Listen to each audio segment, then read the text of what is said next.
Hello there, and welcome to Mysteries of Earth. A telescope beyond limits. Fade in, a black screen punctured by a single point of golden light, slowly blossoming into a hexagon of honey-colored mirrors. It waits in the cold shadow of our planet, almost 1.5 million kilometers away. No longer tethered to Earth, no longer bound to the rhythms of day and night, this machine floats at a place called Lagrange Point 2, a gravitational oasis where Earth and Sun's pulls nearly cancel. Out there, temperatures plunge to tens of degrees above absolute zero. No air, no sound, only darkness, and the faint glow of our home world behind. And yet, from this silent perch, the James Webb Space Telescope has become humanity's most powerful eye on the cosmos. We built it to be a time machine, not a science fiction fantasy of flashing lights and paradoxes, but a real working portal into the deep past. Because in astronomy, distance is time. The farther you look, the older the light. Webb was designed to drink in the faintest, coldest rays from objects so remote their photons have been traveling since before Earth formed. For the first time, we can catch them. But how does it work? What makes this telescope unlike any other we've launched? The answer begins with its mirrors. 18 hexagons of beryllium plated with gold, each engineered so precisely that if you scaled one up to the size of a continent, the bumps would be smaller than a human hair. When all 18 act as one, they form a mirror 6.5 meters across, more than twice the diameter of Hubble's. This immense surface gathers light that would otherwise be lost to the void. Light not just in the visible spectrum, but far beyond, into the infrared, the glow of things too cool or too far to shine in ordinary starlight. Why infrared? Because the universe is expanding. As galaxies race away, their light stretches, sliding down the spectrum like a deepening note. The bright ultraviolet blaze of newborn stars becomes visible red, then infrared, then radio. By the time it reaches us, the signature of the first galaxies lies far below what our eyes can see. Webb's sensors, made of exquisitely sensitive mercury-cadmium telluride arrays, are tuned precisely to this stretched light. In a sense, they allow us to reverse time's Doppler shift, to recover the colors of the ancient universe. Imagine the scene. A galaxy so young that its stars have barely begun to fuse hydrogen, its gas still laced with pristine elements from the Big Bang. Light leaves it and travels for 13.5 billion years, weaving through the cosmic web, dodging clouds of dust, outlasting the birth and death of entire civilizations on unknown worlds. At last, a handful of those photons strike Webb's golden mirror. They bounce, converge, and are focused onto a detector colder than Pluto. A tiny electronic pulse records their arrival. The image you see on your screen, the spirals, the arcs, the crimson smears, is not a snapshot, but a resurrection of something long gone. No other observatory has combined such sensitivity, such resolution, and such a vantage point. Hubble, orbiting a mere 550 kilometers above Earth, still skims through our planet's radiation belts. Its instruments are warm by comparison. Ground-based telescopes, even the giants atop Mauna Kea or the Atacama, stare through a shimmering atmosphere that blurs and blocks the infrared.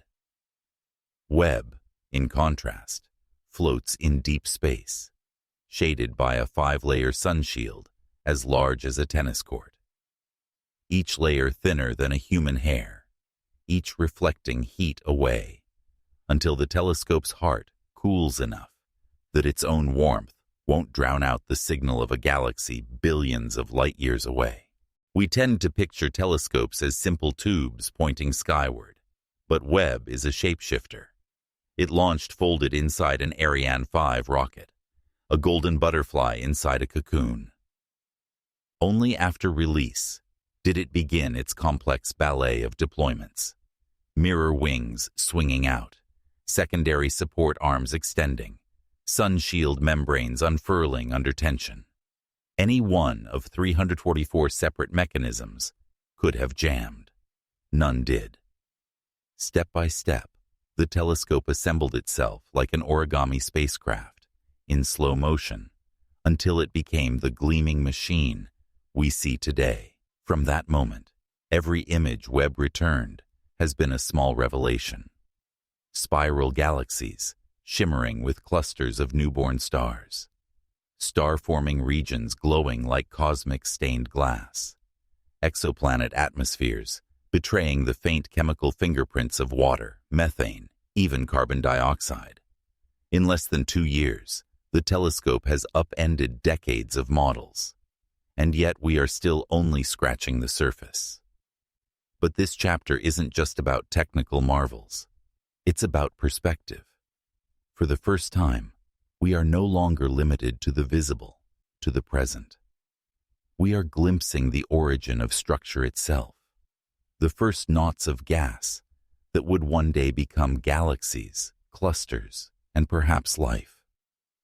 Webb is not only a telescope, it is a mirror held up to the infancy of the cosmos, showing us where we came from. Consider what that means. Every photon Webb collects is older than our species. Some are older than our planet's continents, older than the first cells that learned to breathe oxygen, older than the sun itself. When you see a Webb image, you are seeing an event so ancient, it predates not only you but everything you know. And yet, those events still leave an imprint, a record, etched in light. Webb reads that record like a cosmic archaeologist. Why does this matter? Because our assumptions about the early universe have always been limited by what we could see. Hubble's famous ultra-deep field was a keyhole. Webb's view is a cathedral. It reveals galaxies that are brighter, bigger, and more complex than our models predicted. It shows stars forming earlier than they should. It hints at exotic processes, runaway black holes, dark matter clumps, primordial magnetic fields, whose signatures had been invisible until now. Each image Webb sends back is not only a portrait, but a challenge, whispering, "You don't know me yet." And what of its position, far from Earth?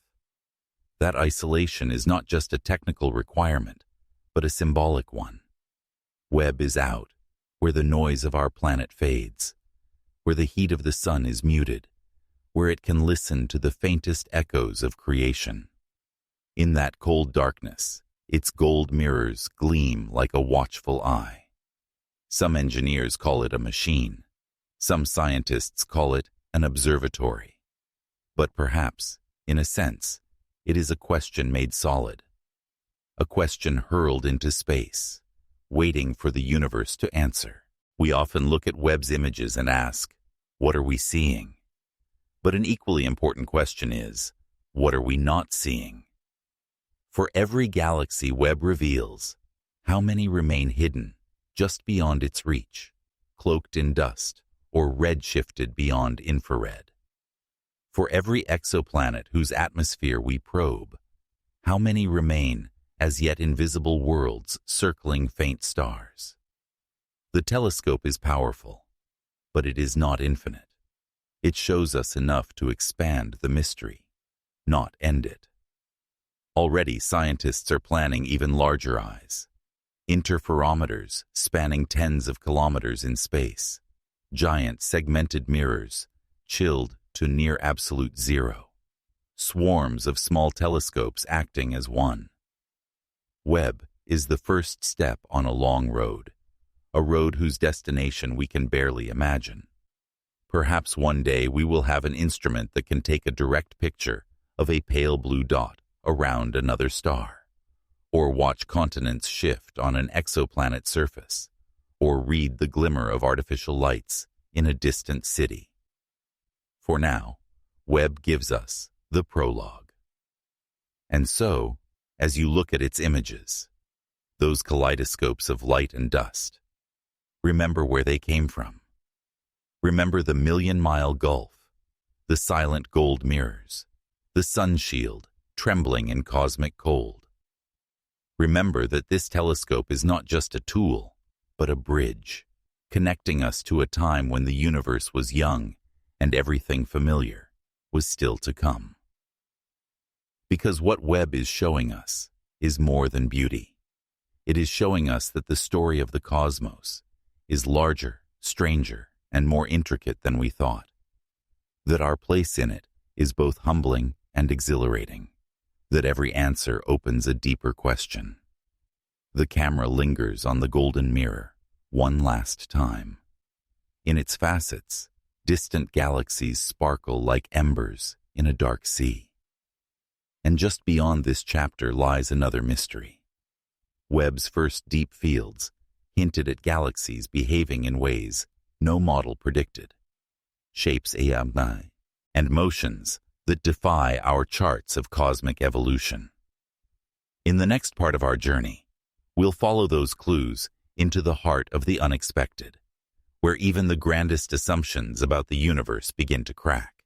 Galaxies under siege.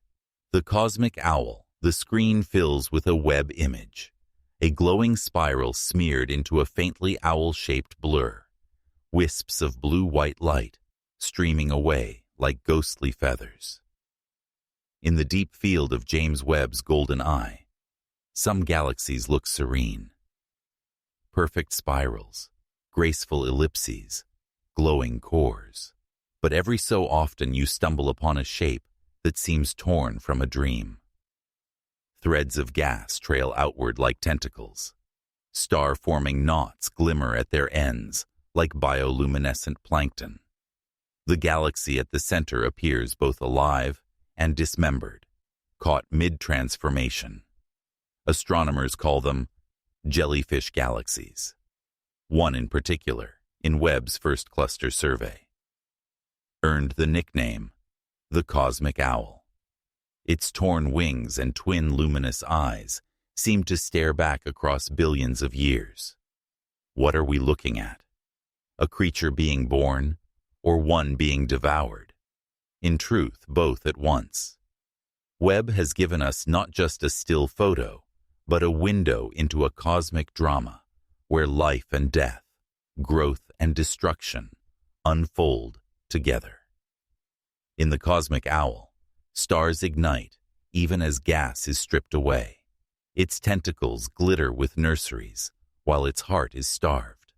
It is a portrait of survival and loss on a galactic scale. To understand how such shapes arise, we must leave the comfortable emptiness of intergalactic space and plunge into the crowded heart of a galaxy cluster. There, hundreds or thousands of galaxies orbit a common center of mass, embedded in a vast intracluster medium. A tenuous but scorching plasma 100 million degrees hot. We think of space as a vacuum, but here it behaves like a fluid. As a galaxy plows through this medium at thousands of kilometers per second, it feels a headwind, a pressure so strong it can strip the galaxy of its own gas. Astronomers call this ram pressure stripping. Imagine driving through a mist of fine powder. Your car's windshield collects the particles. Your hair whips back. Now scale that to a galaxy 30,000 light-years across, barreling through a plasma that extends for millions of light-years. Its clouds of hydrogen, loosely bound to the disk, are peeled away like breath on a cold window. Long filamentary streams form behind, trailing for hundreds of thousands of light-years. In Webb's infrared view, those filaments glow faintly, revealing molecules and dust grains being swept outward. But the surprise, the part that no one predicted in such detail, is what happens inside the tentacles. As the gas is compressed by ram pressure, pockets collapse and form new stars. Instead of dying quietly, the stripped gas becomes a conveyor belt of starbirth outside the parent galaxy's disk. Blue knots appear at the tips of the filaments, like beads on a string. Some may grow into dwarf galaxies of their own. Others will drift away, enriching the cluster's intra-cluster medium with heavy elements. It is as if a tree were losing its leaves, but each leaf sprouted a seedling mid-air. Webb's resolution in the infrared makes these processes visible as never before. Hubble saw hints, streaks, clumps, a few knots. Webb sees stellar embryos embedded in dusty cocoons. It picks out hydrogen recombination lines, polycyclic aromatic hydrocarbons, even warm dust, the fingerprints of ongoing star formation. It reveals where the gas is dense, where it is being shocked, where magnetic fields may be threading the filaments. For the first time, astronomers can map the life cycle of a galaxy under siege in exquisite detail. Why does this matter? Because galaxies are not isolated islands. For decades, we pictured them as solitary spirals drifting through emptiness, evolving slowly. But clusters are cosmic cities, and their residents jostle. Tides, mergers, harassment, and ram pressure are constant. The shapes we see, spirals, lenticulars, ellipticals, are the scars of these encounters. Jellyfish galaxies like the cosmic owl are snapshots of transformation, caught in the act of changing from gas-rich spirals to gas-poor ellipticals. They tell us how the universe's grandest structures assemble, how star formation is quenched, how the bright galaxies we see today came to be. And yet, there is mystery within the mystery. In some of Webb's jellyfish galaxies, the star formation in the tails is surprisingly vigorous, too vigorous to be explained by compression alone. Are magnetic fields amplifying the effect? Are shocks triggering gravitational instabilities? Could interactions with dark matter subhalos seed these knots? We don't know. Webb's data are fresh, and theorists are scrambling to model what they see. Then there's the cosmic owl itself. Invisible light, its eyes seem hollow, its wings torn. In infrared, we see a halo of faint emission, a fossil record of past outflows, perhaps from a supermassive black hole at its core. Is the black hole's activity helping drive the gas outward? Is the galaxy being strangled from within, as well as stripped from without? Once again, Webb's observations force us to revise our mental pictures. A galaxy's death may be not a single cause, but a concert of forces, ram pressure, tidal stirring, internal feedback. And amid that death, new life emerges, stars igniting like sparks from a bonfire. This duality, destruction and creation intertwined, resonates on a deeper level. We often frame cosmic evolution as a neat sequence. Clouds collapse, stars form, galaxies grow, then fade. But the reality Webb reveals is messier, more dynamic. Even as structures fall apart, new ones emerge. Even as galaxies lose their fuel, they seed the space around them with the ingredients for future worlds. In the cosmic owl's tentacles, some of those newborn stars may one day host planets. Perhaps far in the future, a civilization will arise in a fragment torn from another galaxy, never knowing its origin. Look again at the image.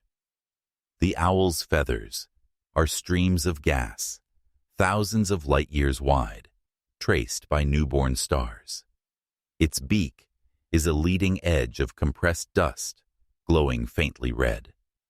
Its eyes are two bright cores, perhaps companion galaxies merging, perhaps star clusters lit by tidal shocks. This is not just a pretty picture. It is a forensic photograph of cosmic metamorphosis. Webb's ability to see through dust also lets us follow the chemical evolution of these systems. Spectra of the tentacles show heavier elements, oxygen, nitrogen, even hints of complex molecules, being carried out into intergalactic space. The metals forged in past generations of stars are being redistributed. Over billions of years, such processes enrich the cluster's medium, from which future stars will form. In a sense, jellyfish galaxies are gardeners, scattering seeds across the cosmic field. And this is only the beginning. Webb's survey of clusters is still underway. Dozens more jellyfish galaxies are already on the list. Some show double or triple tails. Some are so extreme their entire gas disks have been removed, leaving only a naked stellar core. Others seem to grow new gas clouds from accretion even as they lose the old. Each case is a puzzle piece in a much larger picture, the ecology of galaxies in dense environments. For astronomers, these images are not just beautiful, they are data. By measuring the velocities of the gas, the densities of the filaments, the ages of the star clusters, we can reconstruct the galaxy's orbit through the cluster. We can estimate how long the stripping has been underway, how much mass has been lost, how much star formation remains. We can test simulations, tweak our models, learn how environment shapes destiny. And still the cosmic owl stares back, as if to say, there is more you don't yet understand. Perhaps that is the ultimate gift of Webb's jellyfish galaxies.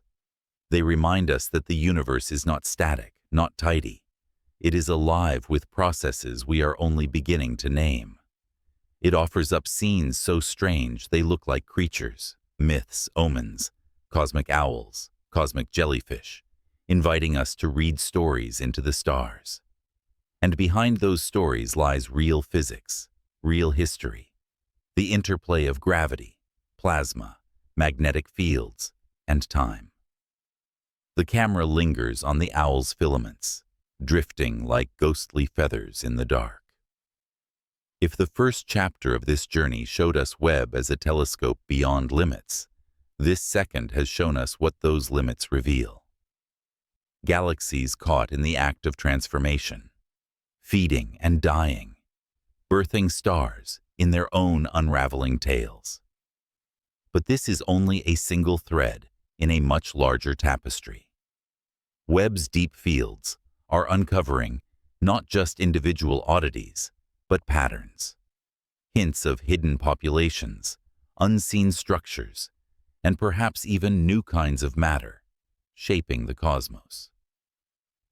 In our next chapter, we'll follow that thread outward, beyond single galaxies and clusters, into the vast dark where countless interstellar wanderers drift. What do these shredded galaxies tell us about the unseen majority of matter between the stars, and about the destiny of our own Milky Way when it plunges into the cosmic crowds? Fade to black, leaving the owl's eyes glowing faintly, like beacons for what comes next. Refugees of the void, the screen opens on a vast expanse of black. Tiny specks drift like embers on a wind no one can feel. They are not meteors, not satellites, but whole suns wandering between galaxies.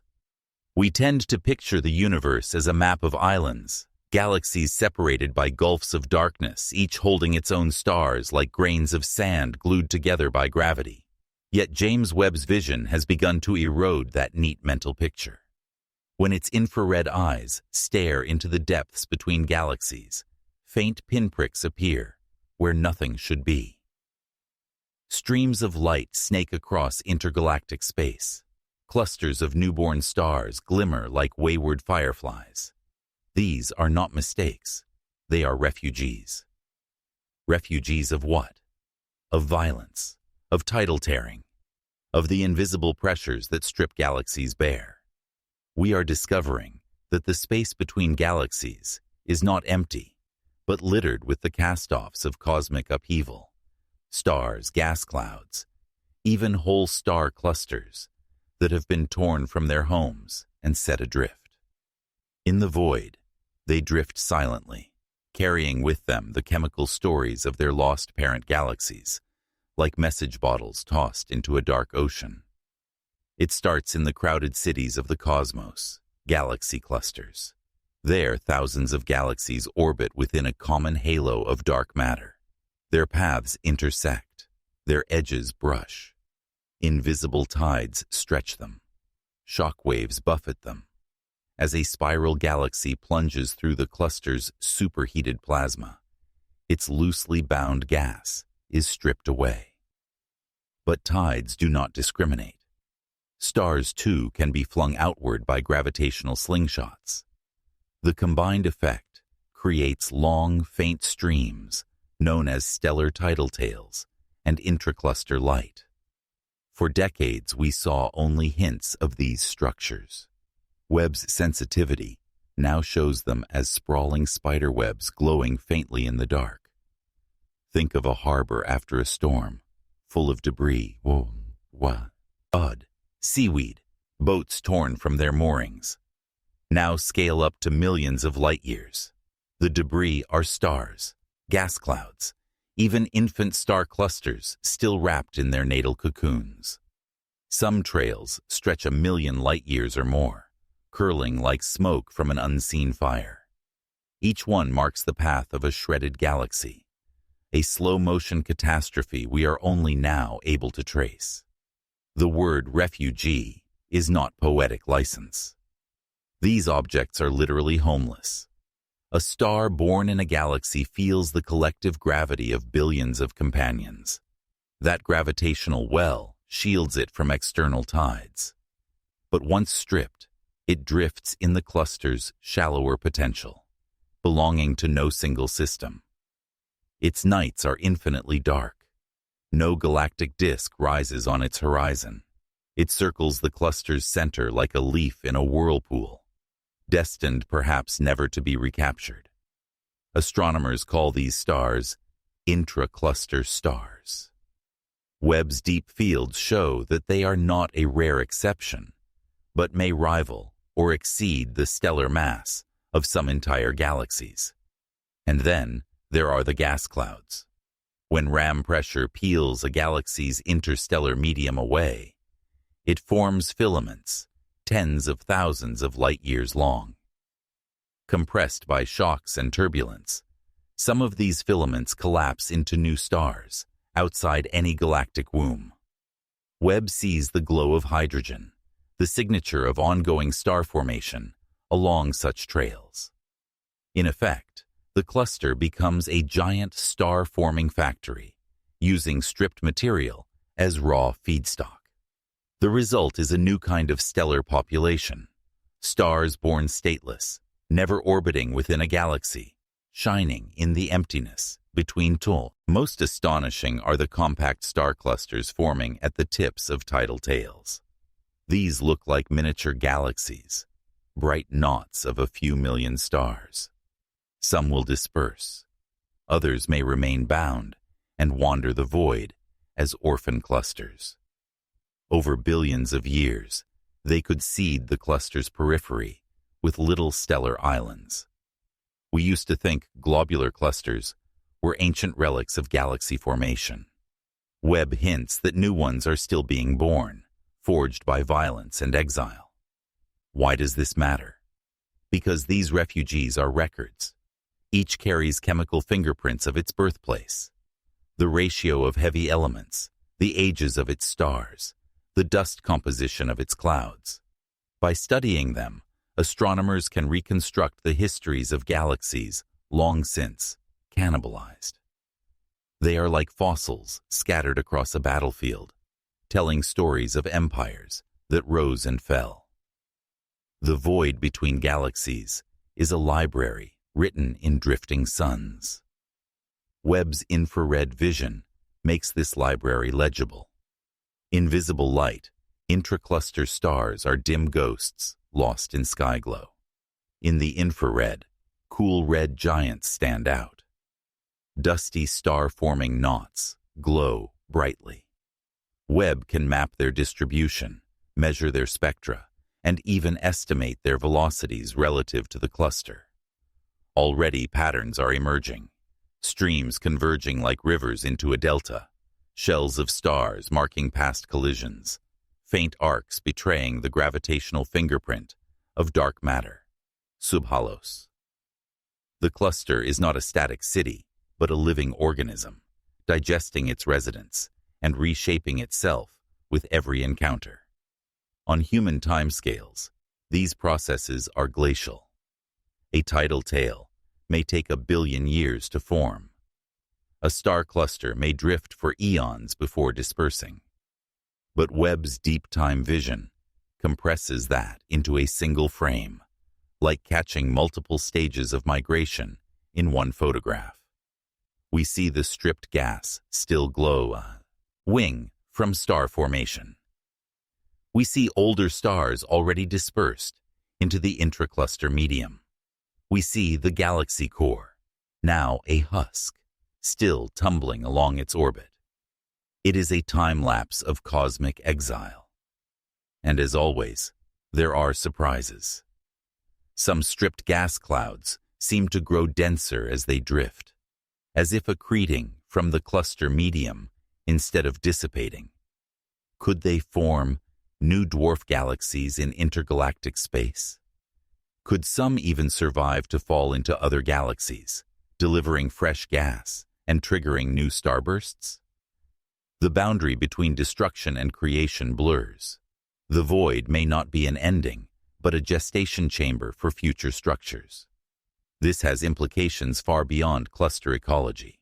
If stars, gas, and clusters can survive exile, then the intergalactic medium is richer and more structured than we thought. Rogue planets, worlds ejected from their birth systems, may drift among these stars. Complex molecules forged in one galaxy could seed another. In a literal sense, the universe is engaged in a vast exchange of material, a cosmic diaspora that mixes the ingredients for worlds and perhaps life across unimaginable distances. Look again at Webb's images. Those faint smudges between galaxies are not noise. They are suns like ours, glowing alone. Some may host planets bathed in perpetual night, orbiting stars that drift without a galactic dawn. If life could arise there, it would live under skies without constellations, no Milky Way arching overhead, only the diffuse glow of the cluster and the dim shapes of distant galaxies. Entire civilizations could evolve in exile, never knowing a home galaxy, born in the aftermath of cosmic violence. It's a humbling thought. We imagine our Milky Way as our cosmic cradle, but in a few billion years, it too will plunge into Andromeda, torn and reshaped. Our own stars could be flung into intergalactic space, our sun's descendants drifting as refugees of the void. The process Webb shows us is not exotic. It is universal. Clusters, groups, even pairs of galaxies all create exiles. The universe is constantly redistributing its matter, scattering pieces like seeds in the wind. From a distance, this might look like chaos, but step back farther still and patterns emerge. The stripped stars trace the gravitational skeleton of dark matter. By mapping their distribution, astronomers can infer where the invisible mass lies. These refugees thus serve as tracers, like iron filings, outlining a magnetic field. They reveal the true shape of the cluster's unseen scaffolding. In that sense, exile becomes revelation. The very act of being torn free turns these stars into guides, showing us the contours of the cosmos we could not otherwise see. Webb's findings also challenge our models of galactic evolution. We assumed galaxies built stars within their disks, then slowly quenched. Now we see star formation happening outside galaxies, in streams and knots, and isolated clouds.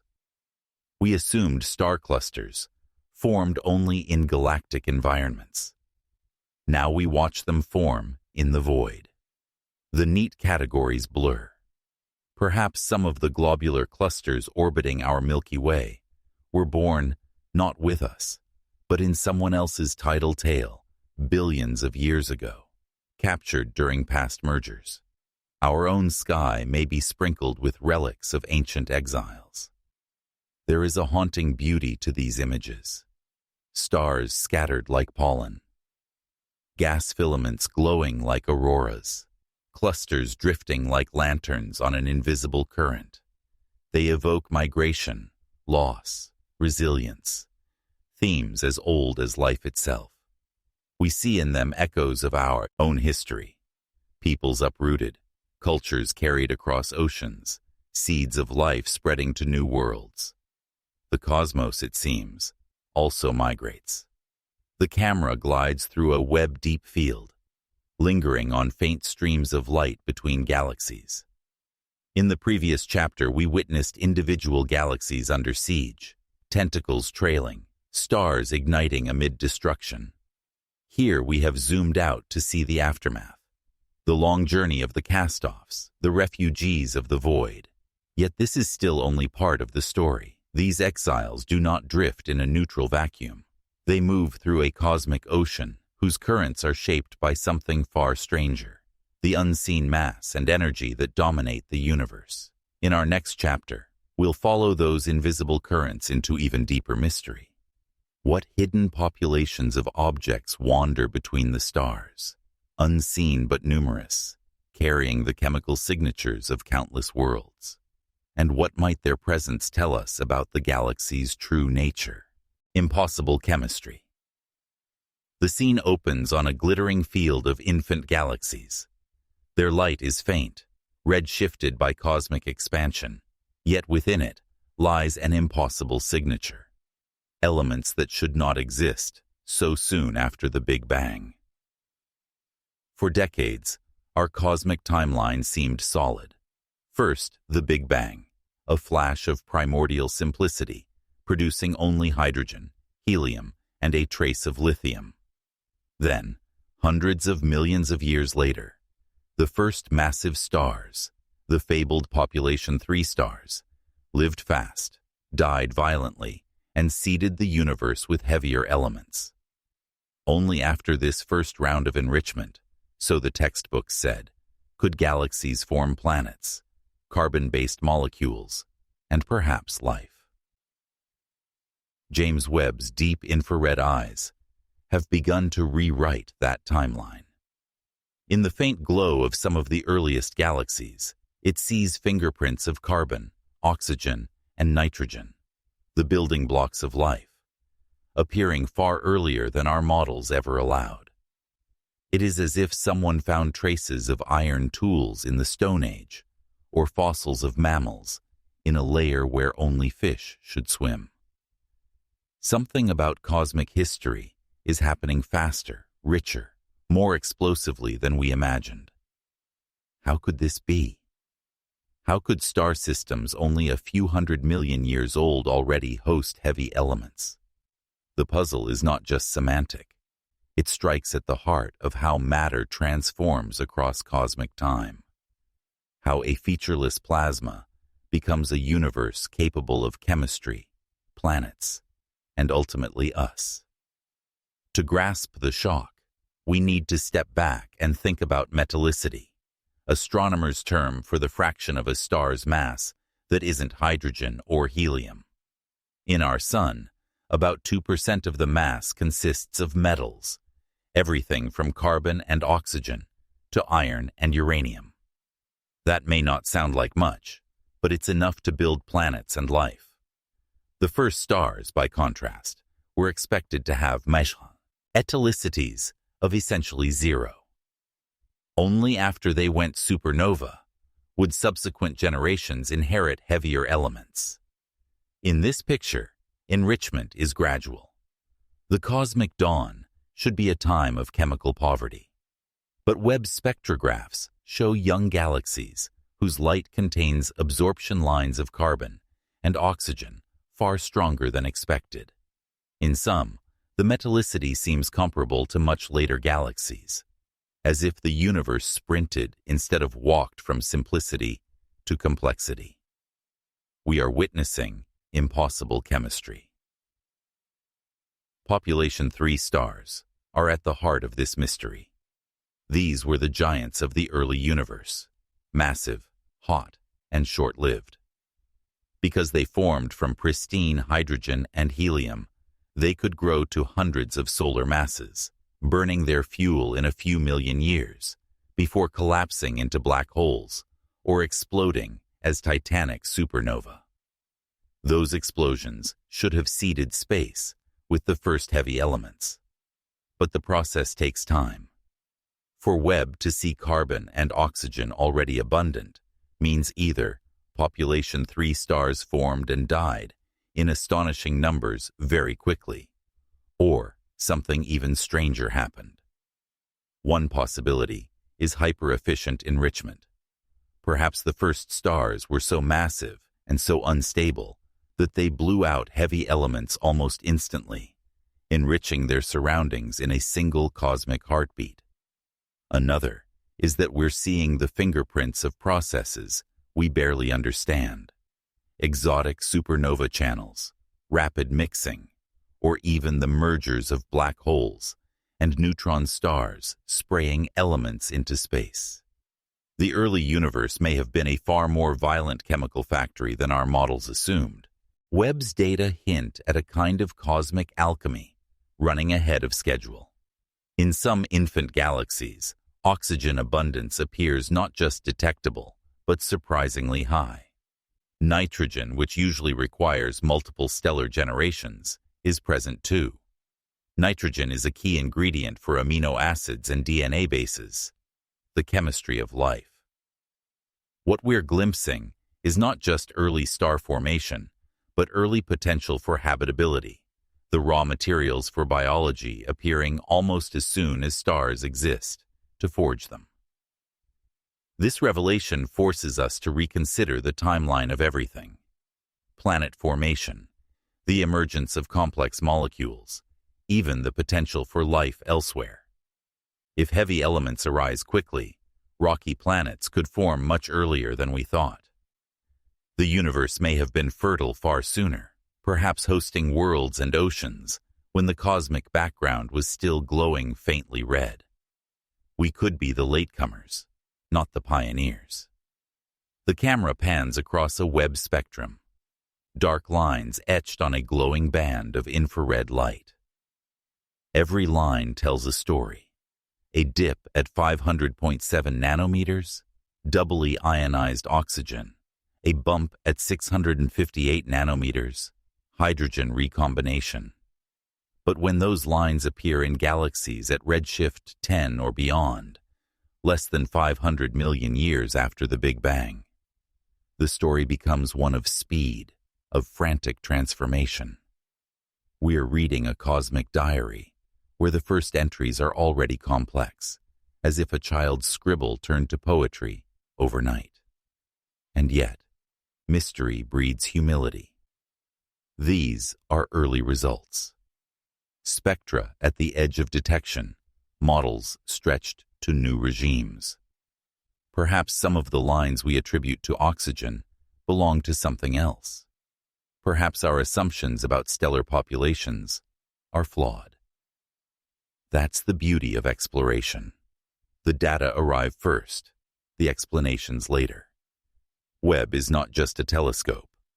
It is a time machine showing us the universe at a stage we've never truly seen.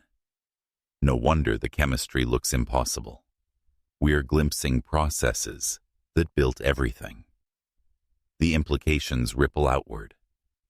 Our Milky Way's oldest stars, the halo population, have surprisingly high metallicities too. Could they be descendants of those early enriched systems, accreted as dwarf galaxies during our galaxy's youth?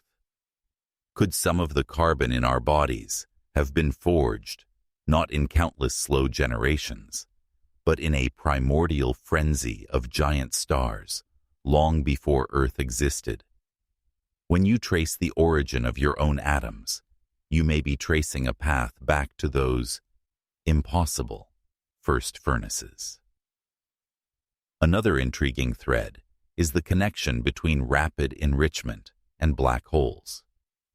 Population 3 stars may collapse directly into black holes, dozens or hundreds of times the Sun's mass. As they accrete material, they release tremendous energy, X-rays and jets capable of stirring and enriching their surroundings. If early black holes formed in clusters, they could act as both destroyers and pollinators, scattering heavy elements like cosmic gardeners. Webb's future observations of high redshift quasars may help us piece together this puzzle. And what of life? If carbon and oxygen appear early, so do the molecules they form: carbon monoxide, water, methane. Already, Webb has detected water vapor in the atmospheres of exoplanets, some surprisingly close in metallicity to our own Sun. If the building blocks arise quickly, perhaps the universe is littered with life-friendly worlds older than ours. We might be looking at a cosmos where biology had a head start, where civilizations could have arisen long before our planet cooled. We linger on an artist's rendering of a newborn galaxy glowing in hydrogen light, its stars massive and blue, supernova exploding like flashbulbs. Impossible chemistry becomes a mirror. It reflects our assumptions back at us. For centuries, humans believed Earth was the center of the cosmos. Then we learned the Sun is an average star, the Milky Way one of countless galaxies. Now we are learning that our chemical story, the gradual accumulation of heavy elements, may not be unique either. The universe does not wait patiently. It rushes toward complexity, forging the ingredients for life almost as soon as physics allows. This realization changes how we tell our origin story. We are not just the outcome of 13.8 billion years of slow enrichment. We are the children of a universe that may have leapt into richness with startling speed. The carbon in our cells, the oxygen in our lungs, the nitrogen in our DNA. All may trace back to that first furious generation of stars. We are literally breathing the legacy of cosmic impatience. Yet every discovery opens a deeper question. If Webb finds heavy elements where none should be, what else might it find? Could there be entire populations of faint, ancient star clusters lurking in the dark, their chemistry a mix of the known and the unknown? Could exotic processes, dark matter interactions, primordial black hole evaporation, leave chemical signatures we haven't even imagined?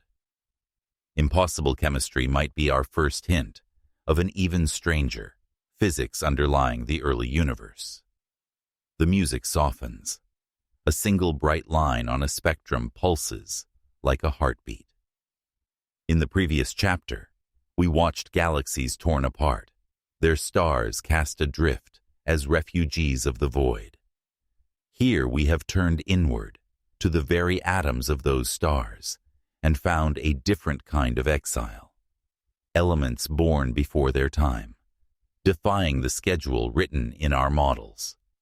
It's a reminder that the universe is not a static textbook, but a living laboratory, full of surprises, waiting in the dark. And in the next chapter, we will follow another trail Webb has opened. Not just the chemistry of stars, but the strange architectures of entire systems. What happens when early planets and stars form under such wild conditions? Could their structures, their orbits, even their moons, be unlike anything we've ever seen? The answers may reshape not only our cosmic timeline, but our imagination of what worlds can be. Fade to black as the spectrum dissolves into a swirl of starlight. A visual metaphor for matter transmuting faster than thought. The vanishing planet at Alpha Centauri. Opening shot, a double sunrise over alien seas. Two yellow suns glimmer through a faint haze. Then the image flickers, dissolves into noise. The world vanishes like a mirage. Just over 4 light-years away lies Alpha Centauri, the closest star system to our own. For decades, it has been a stage for our dreams.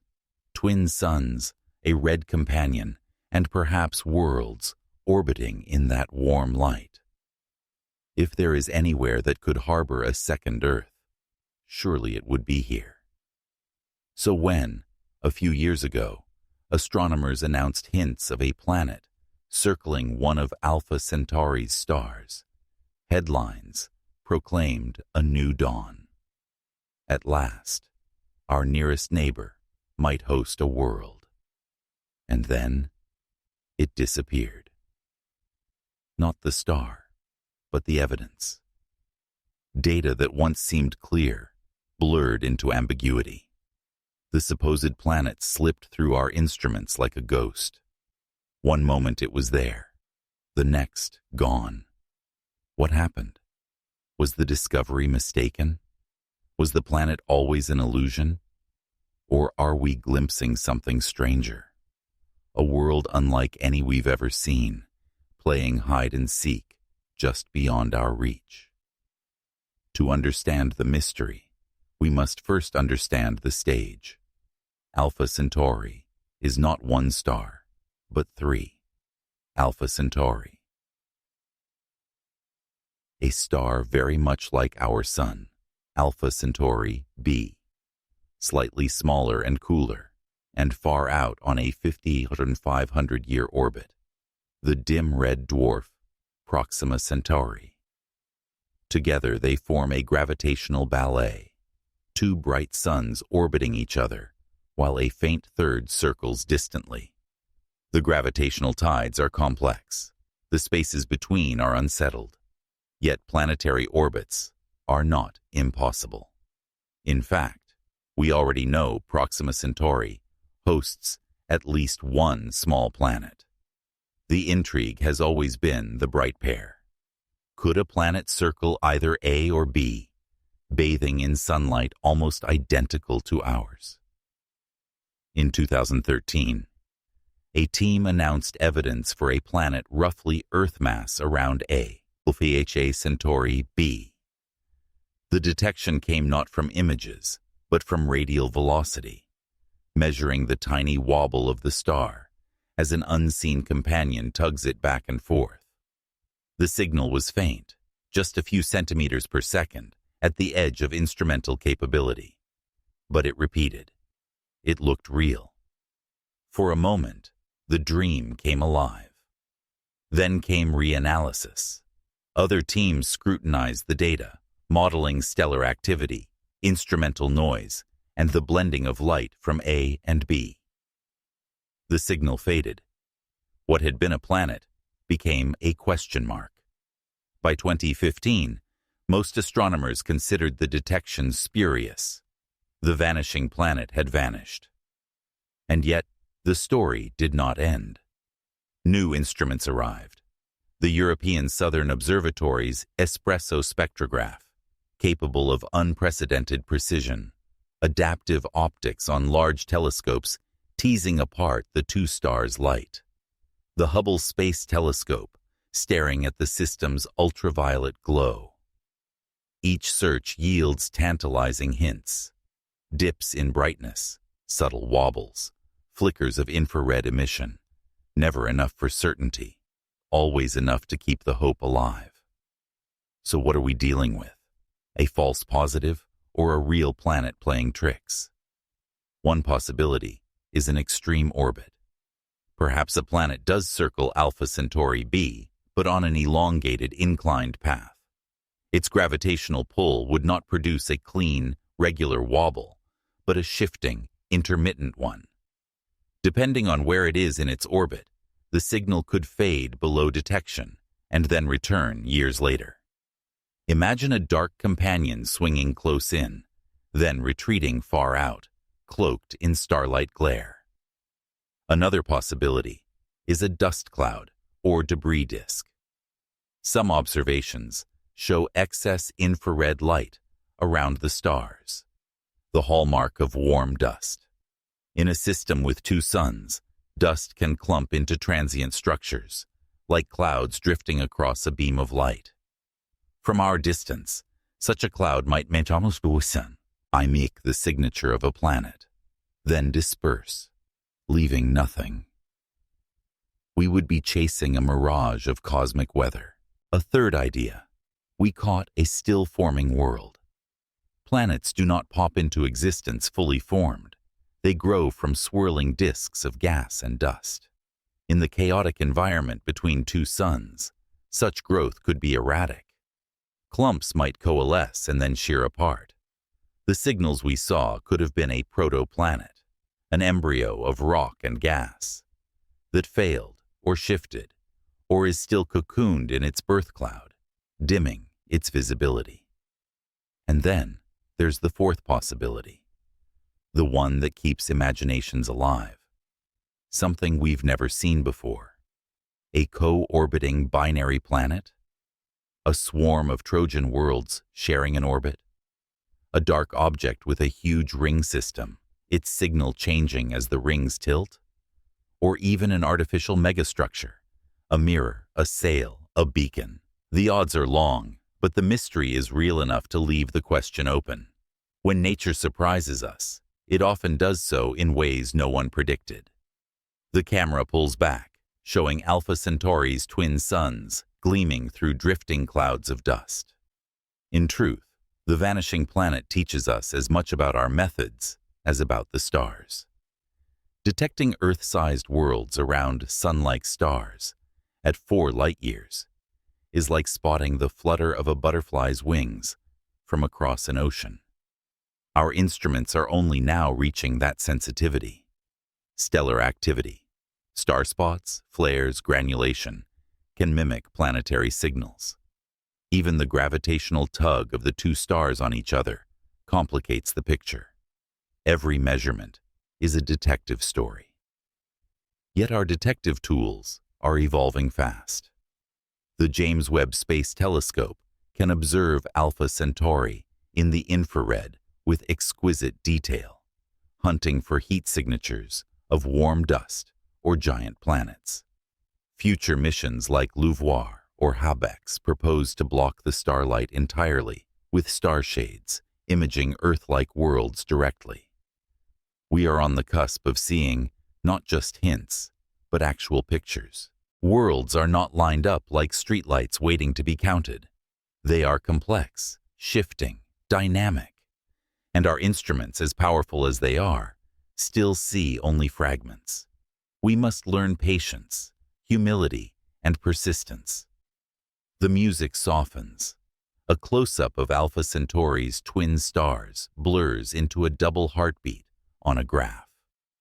In the end, whether the planet we glimpsed is real or illusory, it has already served a purpose. It has sharpened our tools, focused our attention, and reminded us how delicate the search for other Earths truly is. It has also expanded our imagination. Maybe the nearest world is not a tidy twin of Earth, but something exotic, something born of a double sun's dance. Maybe life elsewhere will not follow our script. The Alpha Centauri mystery stands as a metaphor for exploration itself. Now you see it, now you don't. Certainty dissolving into wonder. The horizon always receding, but pulling us onward. And as Webb peers deeper and new observatories rise, the curtain may lift. Perhaps the next signal will hold. Perhaps the next spectrum will reveal an atmosphere, a hint of water vapor, a signature of clouds. Perhaps the vanishing planet will reappear, more vivid than before. Not a ghost, but a world. The final shot shows a small dark silhouette crossing in front of a golden star, then fades into black. In our next chapter, we'll move from one system's flickering hints to the broader cosmic stage, where Webb's deep gaze has begun to uncover patterns in the chaos, revealing entire populations of unexpected worlds and rewriting what we thought we knew about how planets are born. Brain-like magnetic networks. Opening image. A vast black expanse. Thin, glowing filaments stretch across it, like spider silk lit from within. The camera drifts closer, and the filaments pulse, not randomly, but in waves, like electrical signals running along neurons. When we picture the universe, we usually imagine stars, galaxies, and empty darkness between. But what if the void isn't empty at all? What if, woven through the cosmic night, there is a hidden structure, invisible but real, shaping everything we see? Recent observations and simulations suggest that between the galaxies, through the voids and filaments of the cosmic web, runs an ancient lattice of magnetism. And when we map it, the patterns look eerily familiar. They look like a brain. Not literally a thinking brain, of course, but a network, filaments and nodes, currents and flows, stretching across hundreds of millions of light years.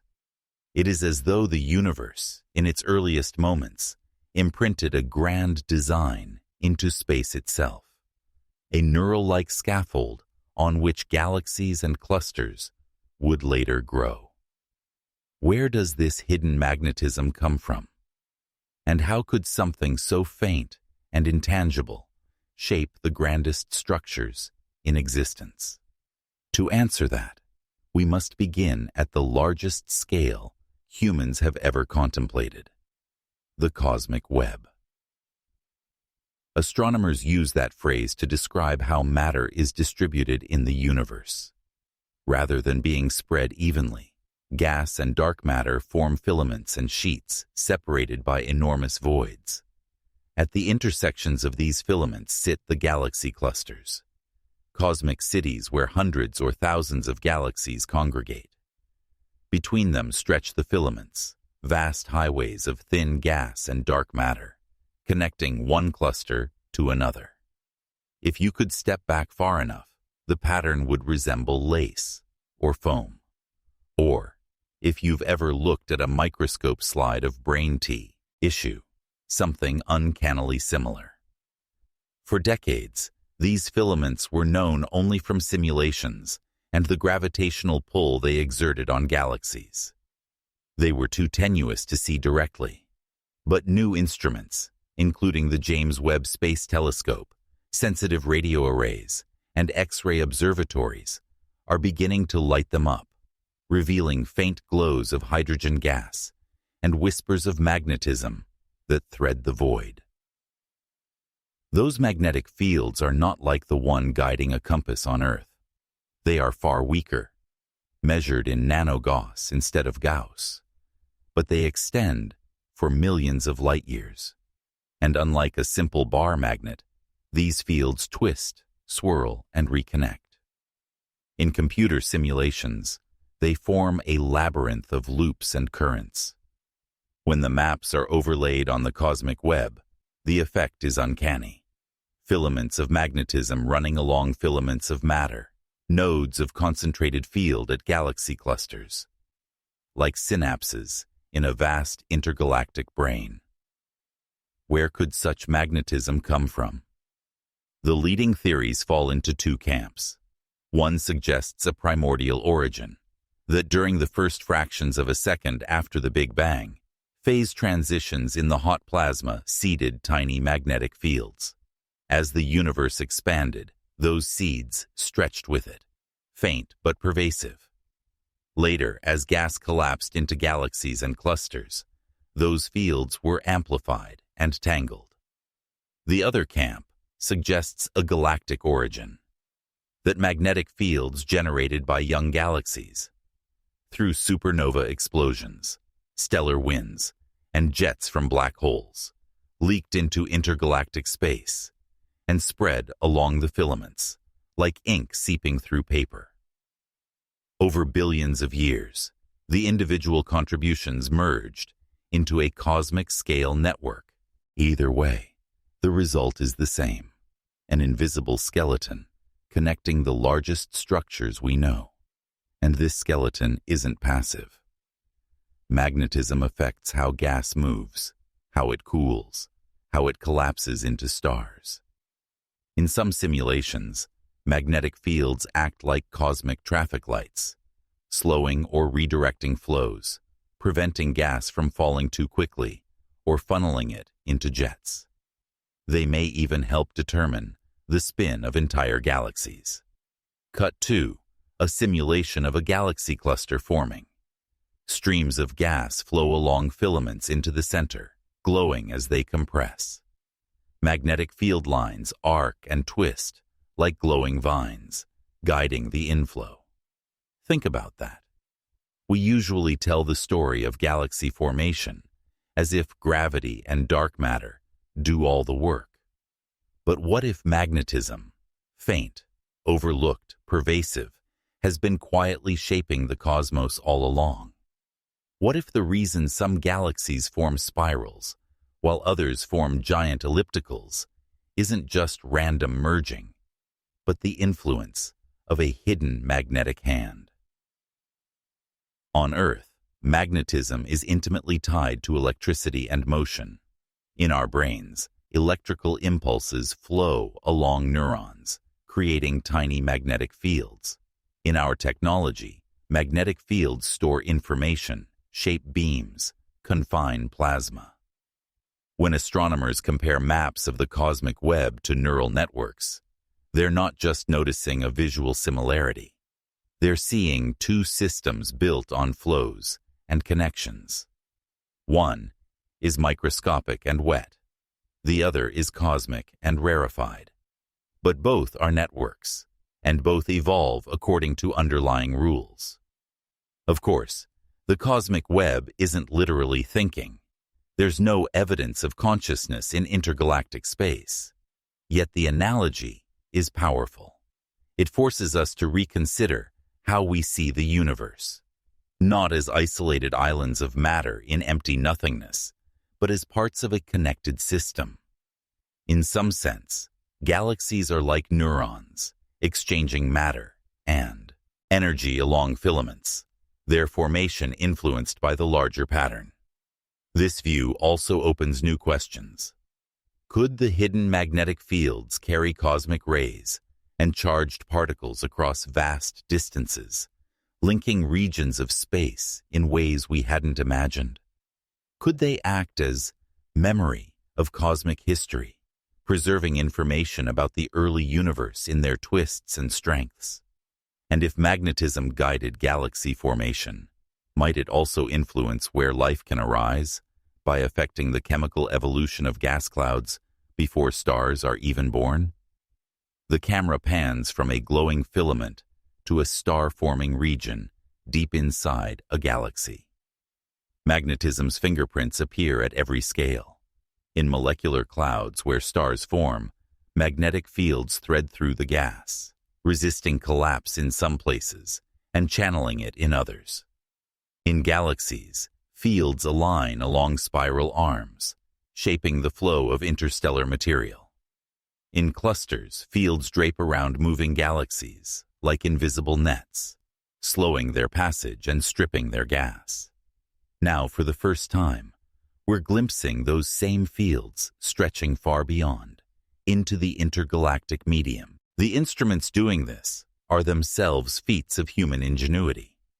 The square-kilometer array and other radio telescopes can detect the polarization of background radio waves, a telltale sign of intervening magnetic fields twisting the wave's orientation. X-ray observatories reveal hot gas held in place by magnetic pressure. And the James Webb Space Telescope, though primarily infrared, can trace dust aligned by magnetic fields, mapping structures we once thought untraceable. Piece by piece, a picture emerges. The universe is not a static sculpture, but a living tapestry, its threads of matter woven together by hidden forces. In that tapestry, magnetism plays a role we are only beginning to appreciate.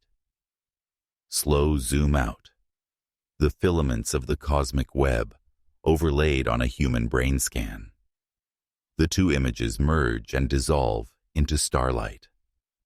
Perhaps this is what awe really is. Recognizing patterns at different scales, seeing ourselves reflected in the cosmos, and the cosmos reflected in us. The brain in your skull and the web of galaxies both arose from physics. Flows of matter and energy, seeking equilibrium, forming networks as the most efficient way to process and distribute that energy. The resemblance may be coincidence, but it's a reminder that nature loves certain patterns, and those patterns span from neurons to nebulae. As we probe deeper into the cosmic web's magnetism, we may find answers not only about galaxy formation, but about the universe's earliest moments. If the fields are truly primordial, they carry information from a time before the first stars, when physics itself was different. Measuring them could reveal clues about cosmic inflation, dark matter, or unknown forces. They are, in a sense, fossils of the Big Bang, written not in stone, but in lines of invisible force. And yet, every answer leads to a deeper mystery. Why should magnetism have this shape? Why should the cosmos organize itself into filaments at all? If the same physics that gives rise to neural networks also gives rise to cosmic networks, what does that say about the universality of these laws? Could networks be the universe's default way of structuring complexity, whether in matter, life, or thought? The screen fades to a single glowing filament stretching into darkness. We are still at the beginning. The maps are incomplete, the fields are faint, but with every new observation, the invisible becomes visible. The cosmic web, once a theoretical scaffold, is now a living picture, and its hidden magnetism, a new frontier.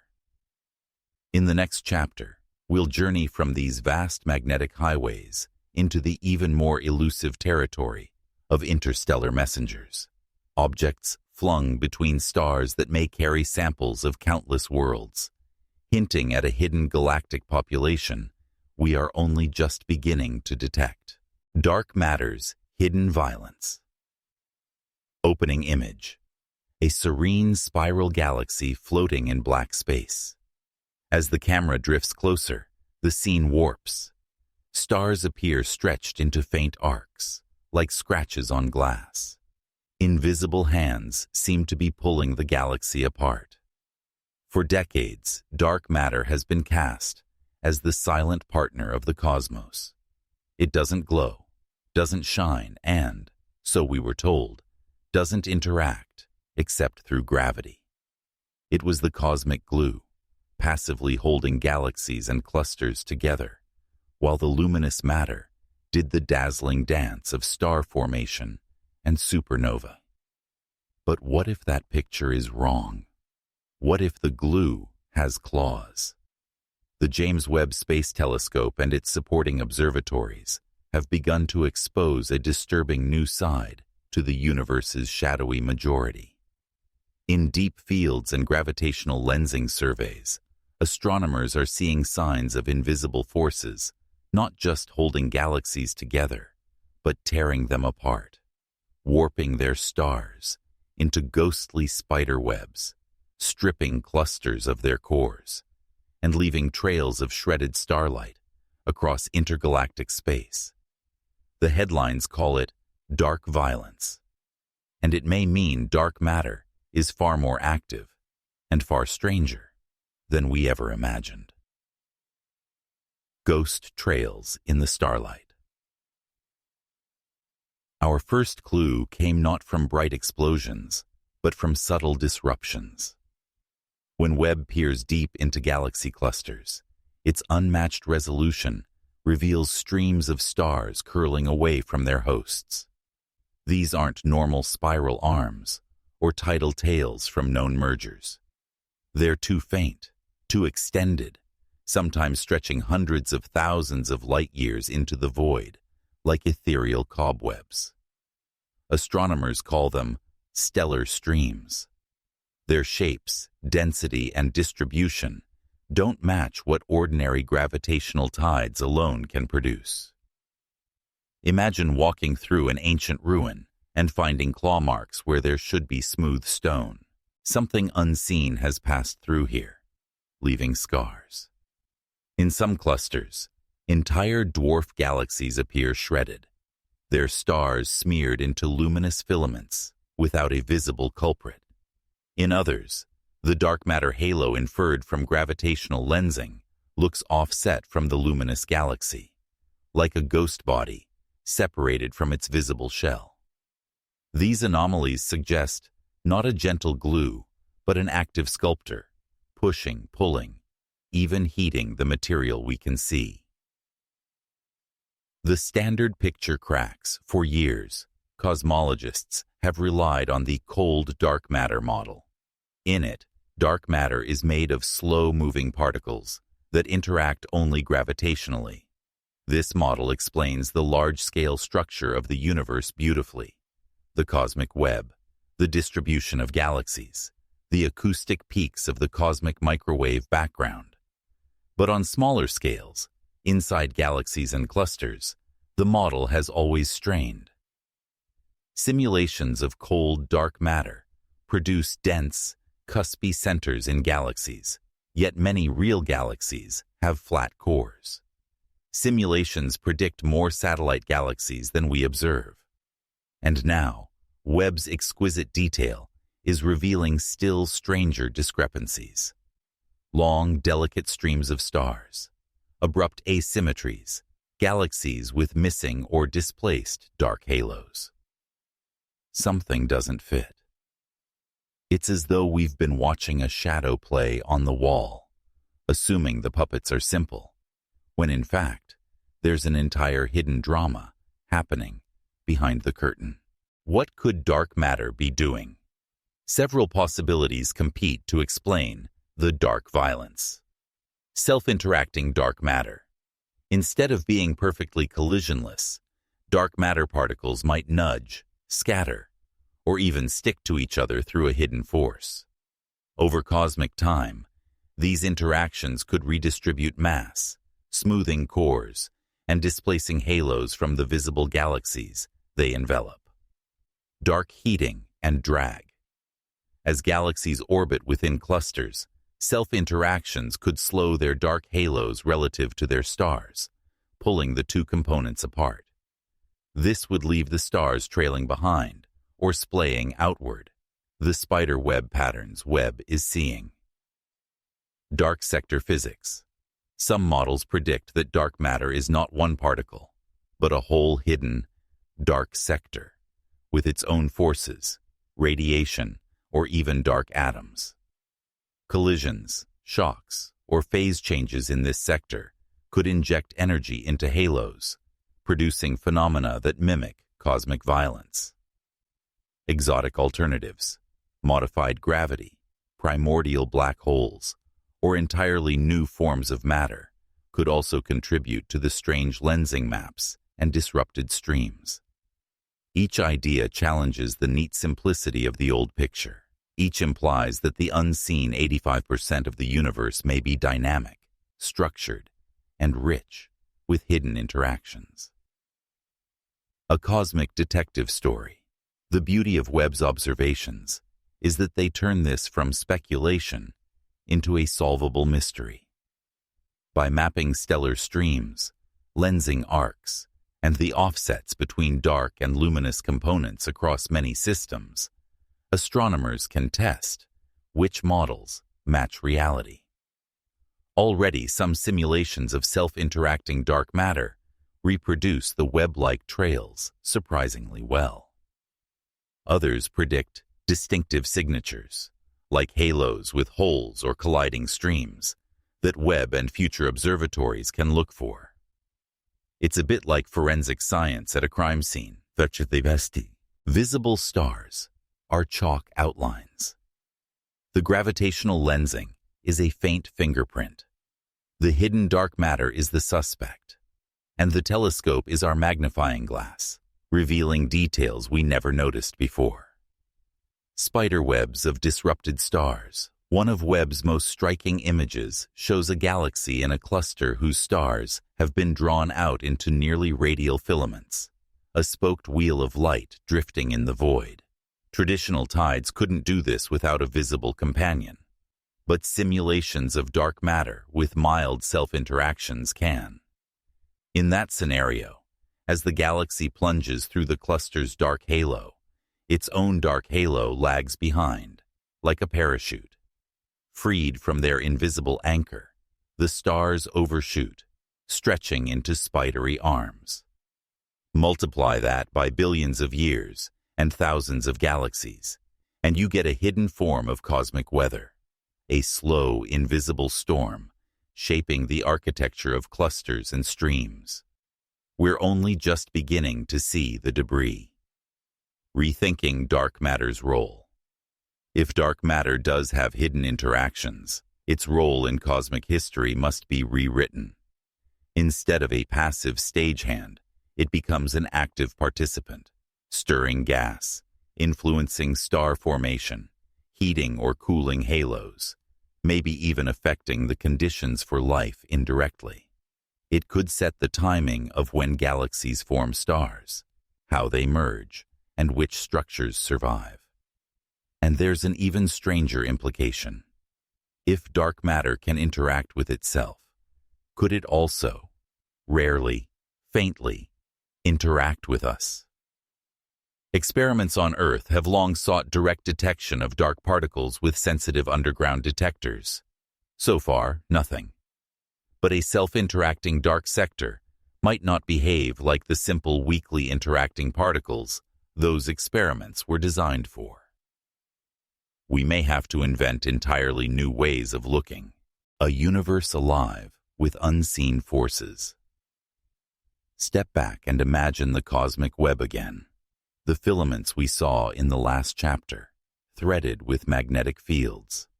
Now layer on top a second, darker web, shifting and flowing, pushing on galaxies, shredding dwarfs, sculpting streams. We are living inside that web, blind to it, except for the faint distortions it leaves in light and stars. Could this hidden violence be part of why galaxies look the way they do?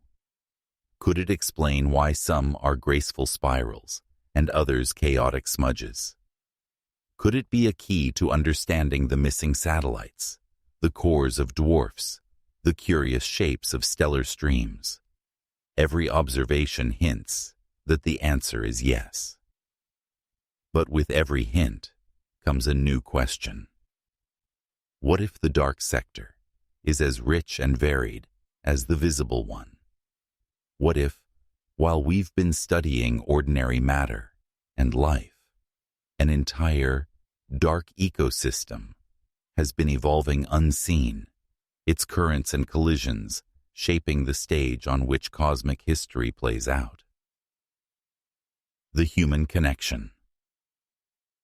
There's something poetic in the idea that most of the universe is invisible and perhaps far more active than we thought. Our own lives are shaped by forces we don't directly see: gravity, magnetism, the electrical patterns in our brains. Now, on the largest scale, the same theme repeats. Hidden interactions, subtle but powerful, weaving the fate of galaxies. Looking at Webb's images of disrupted streams and offset halos, we are glimpsing not just data points, but the fingerprints of a hidden drama. It's a reminder that our models, however elegant, are only approximations, and the universe always has more stories to tell. The camera pulls back. Thousands of galaxies, connected by faint spider webs of stars and dark halos. The webs ripple, invisible currents flowing through them, like wind through grass. We once thought dark matter was the quiet scaffolding of the cosmos. Now we see hints of motion, interaction, and violence. The glue may be alive with storms. And this leads us to an even deeper question, one we'll explore in the next chapter. If the invisible universe is so dynamic, what other hidden travelers might it be carrying? Could rogue objects, asteroids, comets, even interstellar probes, be moving along these unseen currents, linking star systems in ways we're only beginning to suspect? Time-warp galaxies and space-time, at its limits, opening scene. A single galaxy glimmering in deep space, but strangely doubled, then tripled, like reflections in a hall of mirrors. The narrator's voice is low and curious. We usually think of the sky as a static map. Each galaxy a pinprick at a fixed point, each star a tiny beacon frozen in place. But Webb has begun to show us that the sky is not a map at all. It's a living fabric, bent and stretched by gravity. It's a vast, invisible river of space-time, and the light from distant worlds drifts through it like leaves on a current. Sometimes, that current folds back on itself. Sometimes, we get to look into the cosmic mirror. And once in a while, the mirror doesn't just show one view of an object. It shows several, each at a slightly different moment in time. The galaxy that bent its own light. In one of Webb's deep field observations, astronomers found something almost absurd: a single distant galaxy appearing in multiple places at once. Not because of a data glitch, not because of image processing, because the galaxy's own gravity and the gravity of its dark halo was powerful enough to bend its light around itself, sending it to Earth along different paths. Each path is a slightly different journey. Each journey takes a slightly different time. And so when the light arrives, we see the same galaxy at different stages of its evolution, like looking at childhood, adolescence, and adulthood in one glance. This isn't science fiction. It's the natural consequence of Einstein's general relativity, the theory that tells us mass curves space-time, and curved space-time bends light. We've seen gravitational lensing before, but almost always caused by a foreground cluster bending the light of something far behind it. This is different. This is a galaxy lensing itself, a time machine built into the laws of physics. Light as a time traveler. To appreciate how strange this is, imagine throwing a stone into a pond. Waves radiate outward in concentric circles. Now imagine that pond's surface is itself warped, with ridges and dips. The waves won't travel in perfect circles. They'll bend, split, and sometimes rejoin. That's what happens to light in a curved space-time. In the case of Webb's discovery, one part of the galaxy's own mass acts as a lens for the other parts. The result is a series of warped arcs and duplicated knots of starlight. By carefully measuring their spectra, the fingerprints of their stars and gas, astronomers can tell they're looking at the same object at slightly different cosmic times, perhaps tens of thousands of years apart, perhaps more. Think about that. We're used to the idea that looking far away means looking back in time. But here we're seeing not just one time, but several, stacked like pages in a book we can flip through. It's a cosmic flipbook, drawn by gravity. Einstein's theory at the edge. General relativity has been tested for over a century. From the precession of Mercury to the bending of starlight during eclipses, to the ripples of gravitational waves detected by LIGO.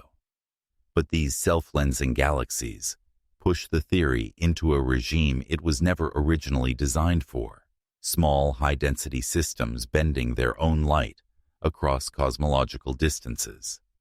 The mathematics still works, for now. But astronomers are watching closely for subtle discrepancies, tiny differences in the positions, colors, or arrival times of the lensed images that general relativity can't explain.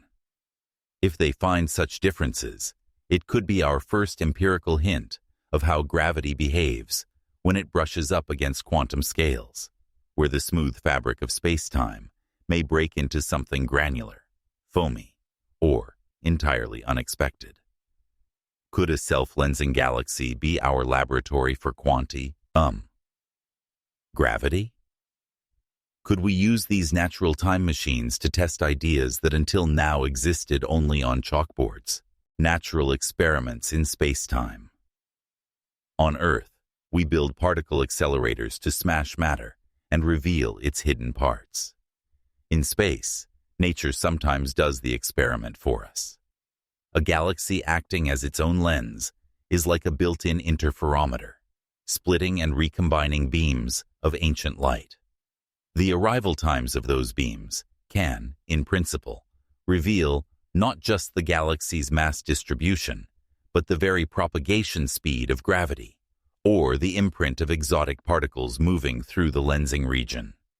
Some theorists have even speculated, if space-time itself has a quantum texture, then the different light paths might accumulate slightly different delays depending on that texture, delays we could measure. In other words, these cosmic mirrors might become our first probes of the Planck scale grain of reality. A hall of mirrors across the universe, Webb has already identified several candidates for self-lensed systems. In each, the arcs of duplicated light form almost artistic patterns: spirals, crescents, sometimes full rings. They're beautiful but eerie, like photographs double exposed on a single frame. And because light takes different routes, the images may flicker out of sync. A supernova going off in one image might not yet have occurred in the other. In principle, we could watch the same star explode twice. It's as if the universe has built its own replay system. Pause, rewind, watch again, if only you know where to look. What this means for cosmology.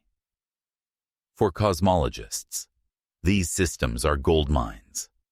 They offer direct mass mapping of galaxies, including their dark halos, at unprecedented resolution.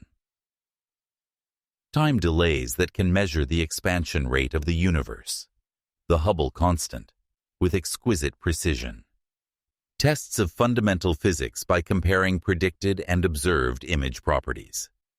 If multiple systems confirm subtle departures from relativity's predictions, we may have to revise our picture of gravity itself. Perhaps space-time is elastic in ways we didn't know. Perhaps dark matter has hidden interactions that modify lensing. Perhaps entirely new physics is at play, the emotional impact.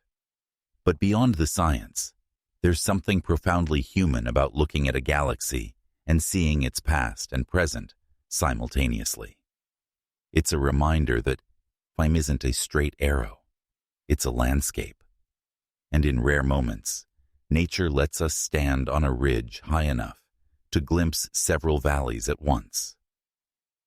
Think of an ancient city built on layers of history, ruins under ruins, streets atop streets. Now imagine being able to see all those layers at once, the people walking in different centuries crossing the same square, unaware of each other. That's what Webb's self-lensed galaxies show us.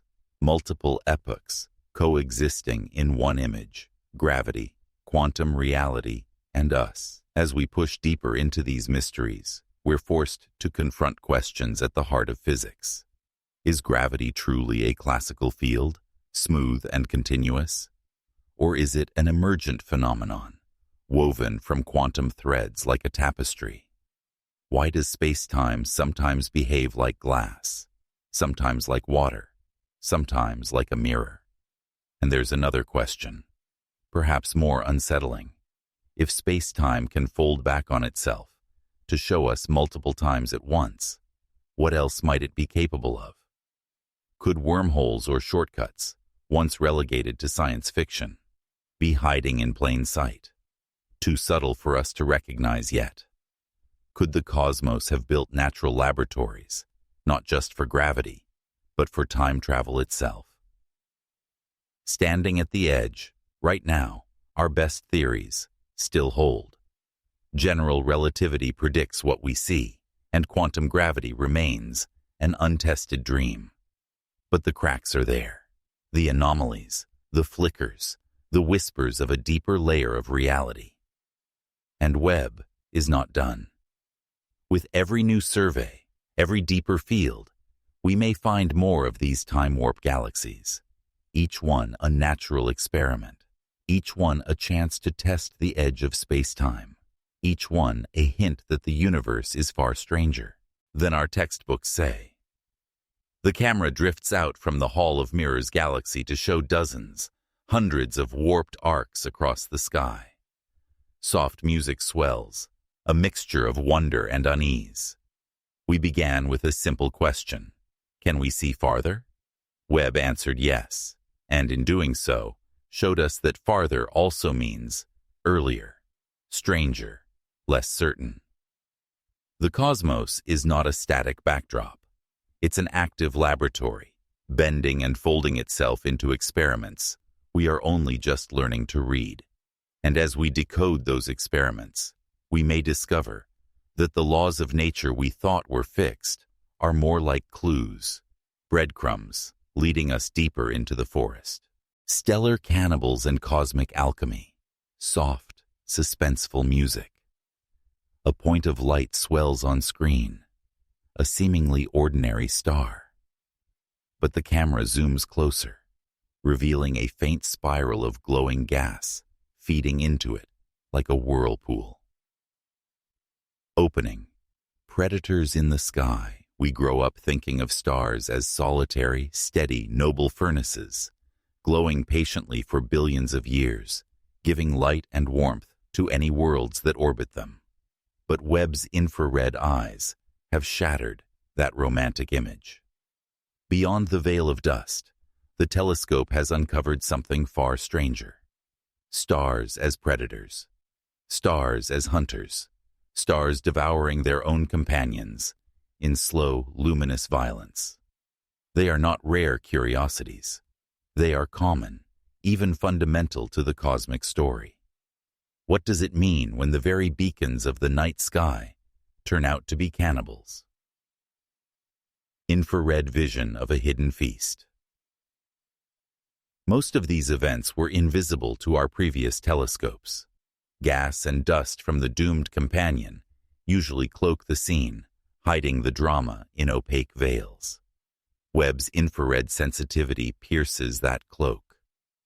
For the first time, we can watch matter being torn from one star, streaming across space in glowing rivers, spiraling into the gravity well of another. It is cosmic vampirism played out in real time, the slow siphoning of life from one body into another. Sometimes the process begins almost delicately. The larger star's gravity pulls just a wisp of atmosphere from its smaller partner.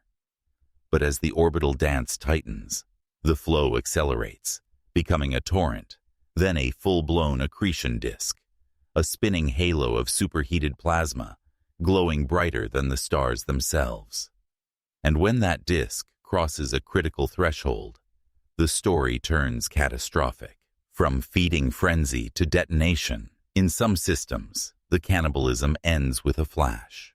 White dwarfs, the dense, Earth-sized cores of dead stars, are among the most voracious feeders. As they steal more and more mass from their companions, pressure and temperature inside them rise. At a tipping point, carbon fusion ignites in a runaway reaction, obliterating the white dwarf in a Type Ia supernova, an explosion so bright it can outshine an entire galaxy for weeks. Webb has captured several of these feeding phases and their aftermaths. In infrared, the surrounding gas glows like molten metal, and the shock waves ripple outward, seeding the cosmos with newly forged elements. And it doesn't stop there. Neutron stars, the ultra-dense remnants of supernovae, and black holes, the collapsed cores of the most massive stars, take cannibalism to an even more extreme level. When they pull matter from a companion, they compress it to unimaginable densities. When these monstrous unions end, they produce kilonovae, brief but titanic explosions, where heavy elements like gold and platinum are born. Think of that the next time you hold a piece of jewelry.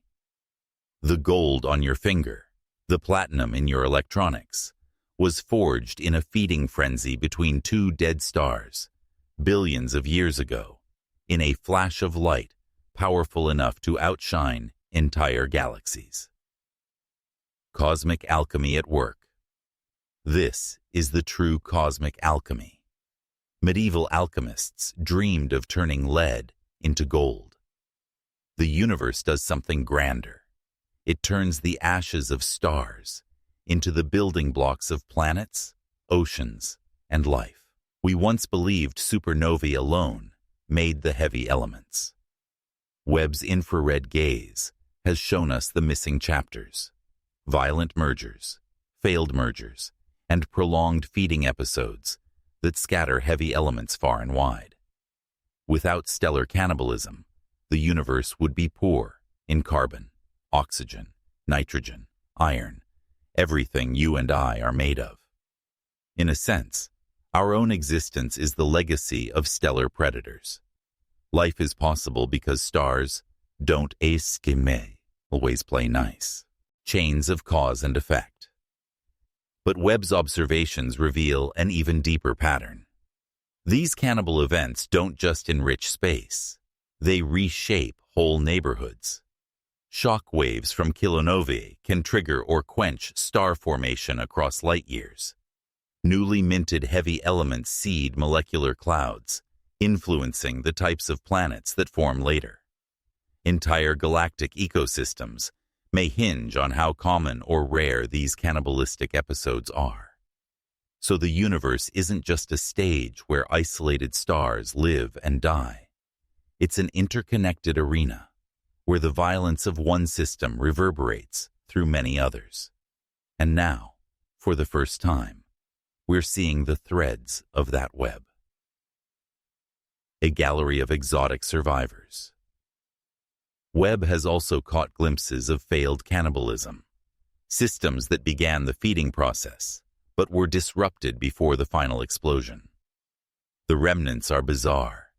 Stars stripped of their outer layers, helium cores exposed to space, or orphaned disks of gas, with no central star at all. These exotic survivors have no analogs in our local neighborhood. They're like the strange fossils of extinct creatures, hinting at evolutionary paths we'd never guessed. Each one is a laboratory for testing how matter behaves under conditions we can't reproduce on Earth. How does plasma swirl in the magnetic fields of a neutron star? How do heavy nuclei assemble in the crushing gravity of a kilonova? These aren't theoretical questions anymore. Webb's spectra are giving us direct answers. A universe more violent, more creative. The cumulative picture is startling. For decades, textbooks taught a simple life cycle. Stars form, shine, and die. Webb shows a more chaotic reality. Stars forming from disrupted gas clouds, feeding on neighbors, exploding, seeding new stars, and repeating the cycle. Creation and destruction are not separate phases, but intertwined processes, like the inhale and exhale of a single cosmic breath. And perhaps most unsettling, these feeding frenzies seem common. The quiet, isolated star, like our sun, may be the exception, not the rule. Most stars might live and die in intimate, often violent relationships. The human perspective. There's something almost mythic about it. Ancient cultures told stories of sky gods devouring each other, of cosmic dragons swallowing the sun. They had no way of knowing, but in a sense, they were right. The heavens are full of predators. Creation in the cosmos is born from hunger, struggle, and transformation. And yet, without that struggle, we wouldn't be here. The iron in our blood, the calcium in our bones, the gold in our rings, all were once part of some star's final meal. Looking ahead, what we still don't know. Webb's revelations about stellar cannibalism have only begun. How frequent are these events across cosmic time? How exactly do the feeding phases lead to different kinds of explosions? Are there even stranger forms of stellar consumption waiting to be discovered? Perhaps involving exotic objects we haven't theorized yet? Each observation adds another piece, but the puzzle is far from complete. And lurking behind it is a deeper mystery. If such violent processes are responsible for creating life's ingredients, what does that say about the nature of life itself? Is it inevitable, emerging wherever heavy elements accumulate? Or is it as rare and fleeting as the cannibal events that made it possible?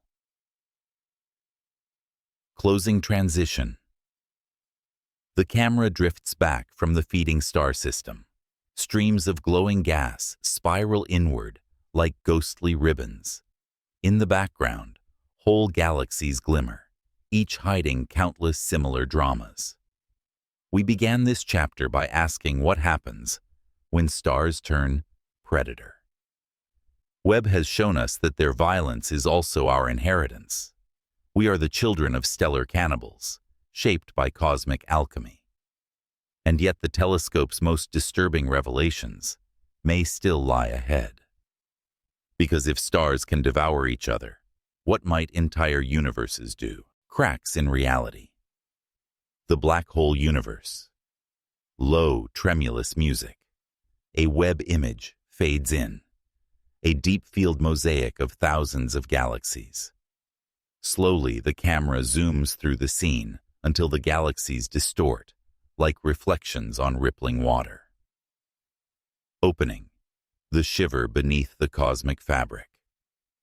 For centuries, we've told ourselves that space is smooth and predictable, a stage on which the grand dramas of stars and galaxies unfold. But as Webb's infrared gaze reaches deeper into the universe's past, a more unsettling picture is emerging.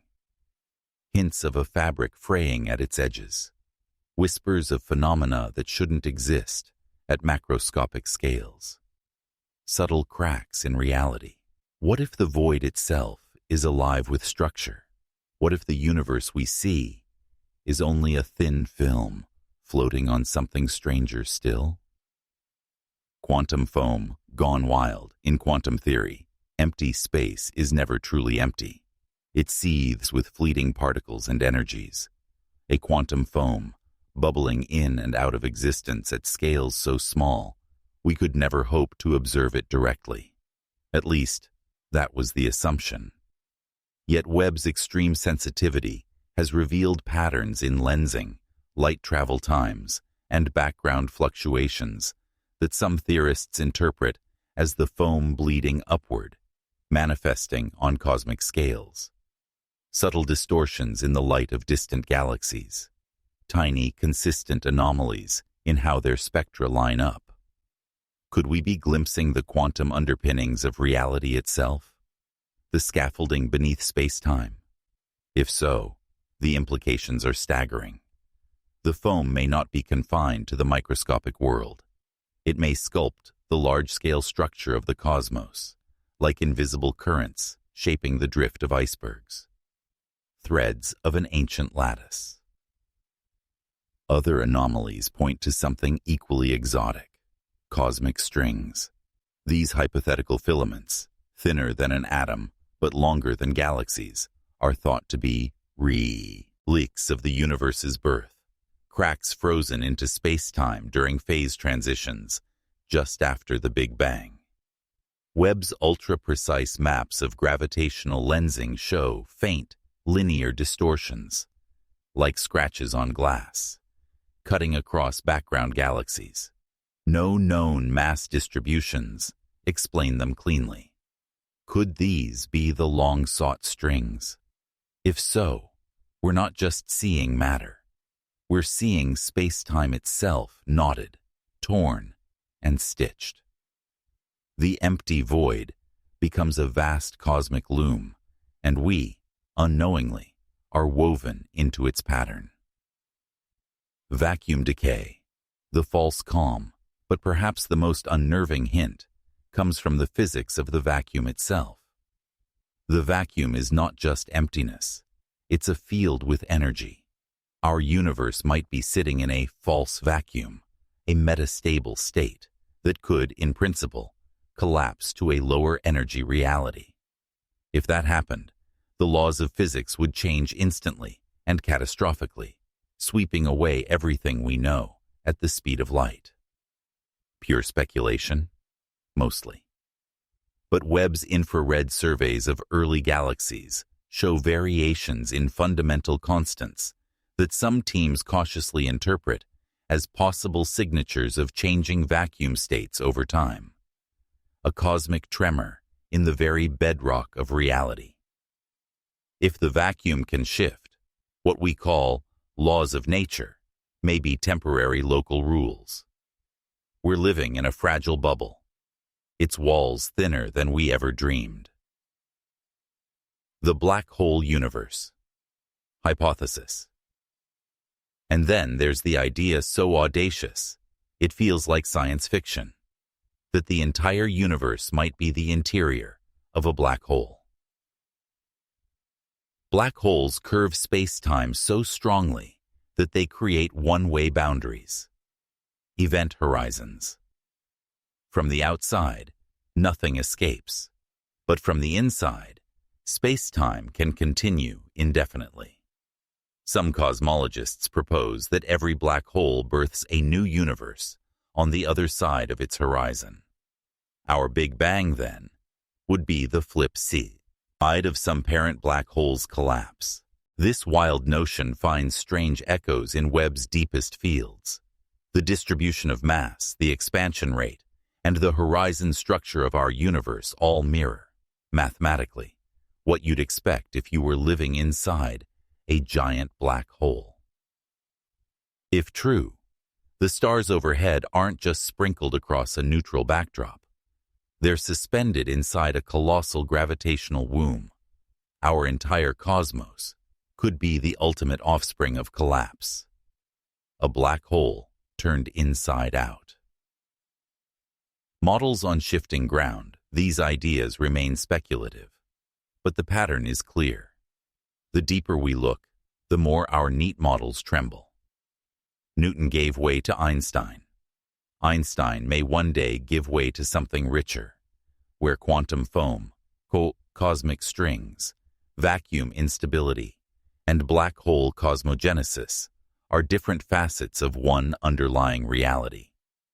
Webb is not just a telescope, it's a stress test for our assumptions. Each new image is a probe pressing on the boundaries of our knowledge, and sometimes those boundaries bend. The larger meaning: what does it mean to live in a universe whose foundation may be unstable, whose very laws may be local approximations, whose birth and death are entangled in black holes? It means humility. It means recognizing that our grand theories are maps, not the territory. And it means that wonder, not certainty, may be our most honest response to the cosmos. We have built a machine that sees through dust, through time, perhaps even through the cracks of reality itself. And the picture it returns is stranger, more beautiful, and more unsettling than we dared imagine. Closing transition, the camera drifts back out of the deep field image. Galaxies stretch and warp, then dissolve into a sea of shimmering points. For a moment, it looks like the night sky, then like neurons firing in a brain, then like a lattice of threads, cosmic, quantum, living. Each Webb image eye, not an answer, but a doorway, a portal to deeper mystery. Quantum foam rising into view, cosmic strings brushing the light, a vacuum poised on a knife edge, a universe within a black hole. We stand at the threshold, peering in, aware at last that reality itself may be more fluid than we ever believed.